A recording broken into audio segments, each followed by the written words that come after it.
An historic summit between US President Barack Obama and his Russian counterpart Dmitry Medvedev is currently underway in Moscow.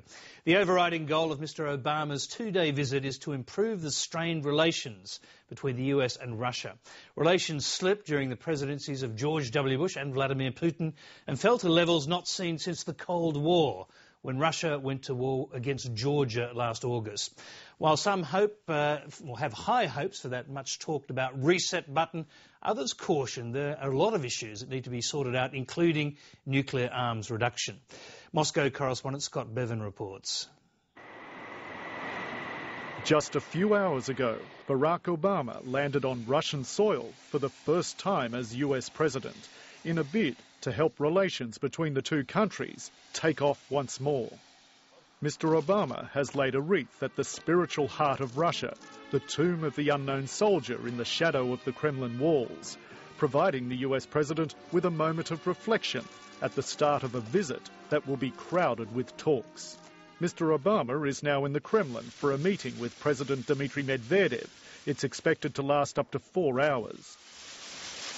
For there's plenty to talk about as both sides try to improve their chilly relations.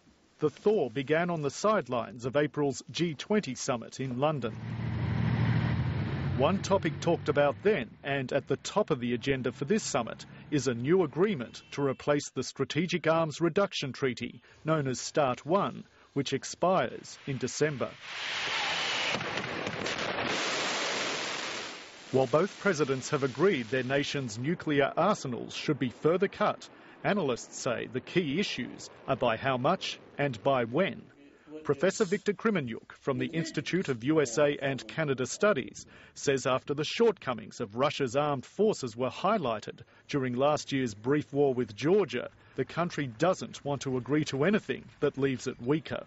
The Russian military now, they say, yes, of course, we understand the importance of the cuts in this area, but mind that currently our conventional arm is very weak. And what can really support our military positions in the world is the existence of the nuclear arm. Professor Krimenyuk doubts there will be any major breakthroughs on arms reductions at this summit, with Russia still angry about American plans for a missile defence shield in Central Europe, but a treaty could be in place by December. President Obama is meeting not only with his Russian counterpart, but also Mr. Medvedev's predecessor and the man widely seen as the country's real leader, Prime Minister Vladimir Putin. It would be wrong not to meet with Putin at all, since he is the top decision maker. So I guess this is a very delicate dance, and Obama should find a way to dance it. But Mr. Obama has used an Associated Press interview to make it clear he won't be dancing to any old tunes with Mr. Putin, who he's criticised for having one foot in the past when it comes to US-Russia relations.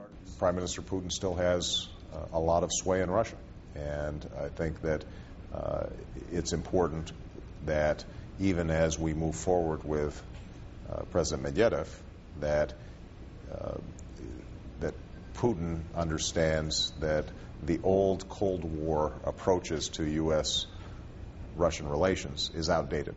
During his 2 days in Moscow, President Obama is also scheduled to meet with opposition leaders who have a very low profile in Russia, as well as human rights groups and business representatives. If there is a window of opportunity to launch a breakthrough in the relationship, the time is now.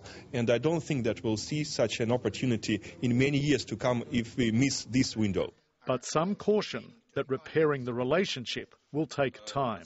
Both sides believe that both it is important and it is necessary and it is possible. How much can just one visit realistically push the reset button on US-Russia relations? Not very much, of course. Not very much. And I don't think, that really just we are prepared for that. Yet many on both sides believe that any improvement in relations will help make this visit by Barack Obama even more historic. Scott Bevan, Late Line.